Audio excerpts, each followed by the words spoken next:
Eravamo rimasti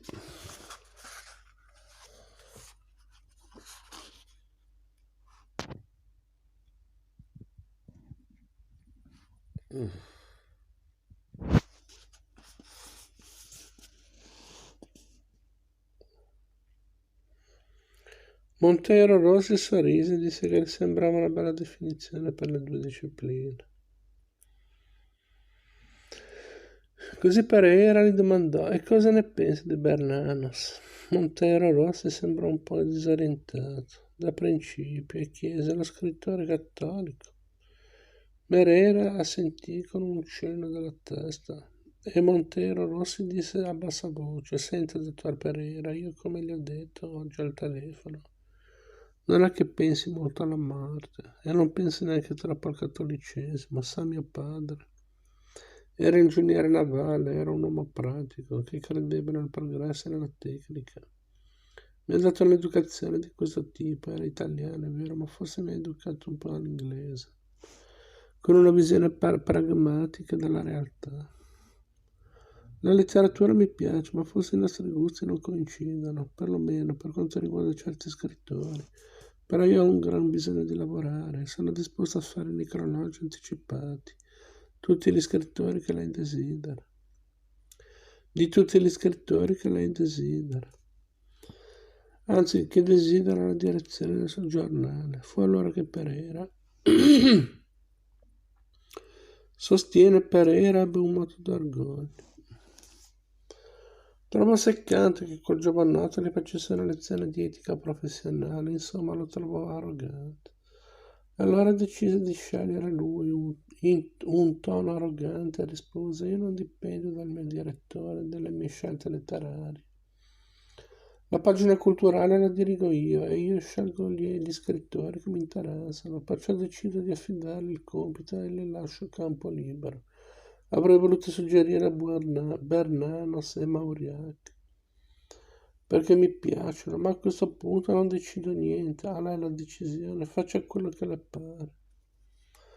Sostiene Pereira che sul momento si pentì di esporsi così tanto, di rischiare col direttore per lasciare via libera a quel giovanotto che non conosceva e che gli aveva candidamente confessato di aver copiato la sua tesi di laurea. Per un attimo si sentì intrappolato, capì che si era messo in una situazione stupida con le sue stesse mani. Ma per fortuna Monteiro Rossi riprese la conversazione e cominciò a parlare di Bernanos, che apparentemente conosceva assai bene, e poi disse: Bernanos è un uomo coraggioso, non ha paura di parlare dei suoi terreni, della sua anima. E a quella parola, anima, Pereira si sentì riavere, sostiene. Fu come se un balsamo lo avesse sollevato dalla malattia e così chiese un po' stupidamente: lei crede nella risurrezione della carne? Non ci ho mai pensato, rispose Monteiro Rossi. Non è un problema che mi interessa, le assicuro che non è un problema che mi interessa. Potrei venire domani in redazione, le potrei anche fare un necrologio anticipato di Bernanos, ma francamente preferirei un elogio funebre di Garcia Lorca. Certo, disse Pereira, la redazione sono io, sto in Rua Rodrigo da Fonseca, numero 66, vicino a Alexandre Herculano, a 2 passi dalla macelleria ebraica. Si trova la portiera sulle scale, non si impressioni. È una meggera, le dica che ho un appuntamento con il dottor Pereira. E non le parli troppo, deve essere un'informatrice della polizia.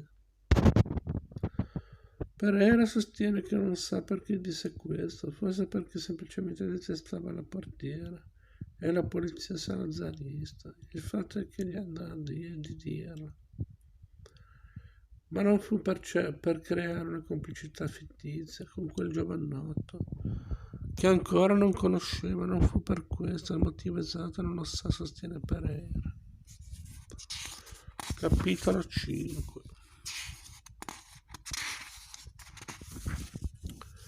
Indomani mattina, quando Pereira si alzò, sostiene, trovò una frittata al formaggio fra 2 fette di pane Erano le 10 e la donna delle pulizie veniva alle 8. Evidentemente gliel'aveva preparata perché la portasse in redazione. Per l'ora di pranzo, la Piedade. Conosceva benissimo i suoi gusti e Pereira adorava la frittata al formaggio. Beve una tazza di caffè, fece un bagno, indossò la giacca ma decise di non mettere la cravatta. Però se la mise in tasca. Prima di uscire si fermò davanti al ritratto di sua moglie e gli disse: Ho trovato un ragazzo che si chiama Montero Rossi e ho deciso di assumerlo come collaboratore esterno per fargli fare i necrologi anticipati. Credevo che fosse molto sveglio, invece mi pare un po' imbambolato. Potrebbe avere l'età di nostro figlio, se avessimo avuto un figlio. Mi assomiglia un po', gli cade una ciocca di capelli sulla fronte. Ti ricordi quando anche a me cadeva una ciocca di capelli sulla fronte? Era il tempo di Coimbra, beh, non so che dirti, vedremo. Oggi viene a trovarmi in redazione. Ha detto che mi porta l'orologio, una bella ragazza che si chiama Marta e che ha i capelli color rame. Però fa un po' troppo la spigliata e parla di politica, pazienza, staremo a vedere. Prese il tram fino alla rua Alexandra Arcurano e poi risalì faticosamente a piedi fino alla rua Rodrigo de Fonseca. Quando arrivò davanti al portone era inzuppato di sudore perché era una giornata torrida. Nell'atrio, come al solito, trovò la portiera che gli disse: Buongiorno, dottor Pereira. Pereira la salutò con un cenno del capo e salì le scale. Appena entrato in redazione si mise in maniche di camicia e accese il ventilatore. Non sapeva che fare, era quasi mezzogiorno, pensò di mangiare il suo pane frittato, ma era ancora presto.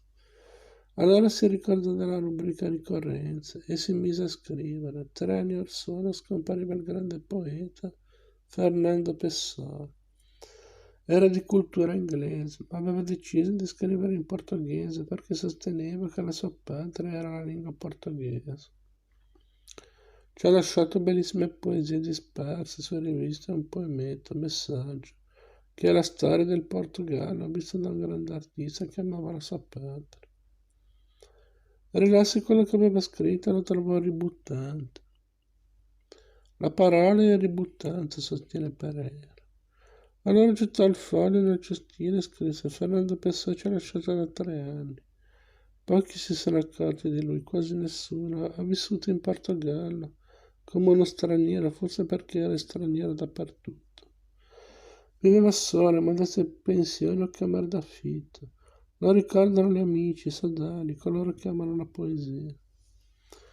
Poi prese il pane e la frittata e gli dettò un morso.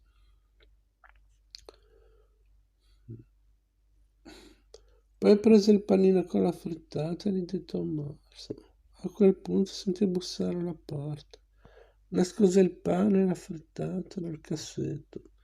Si pulì la bocca con un foglio vergatino della macchina per scrivere e disse avanti.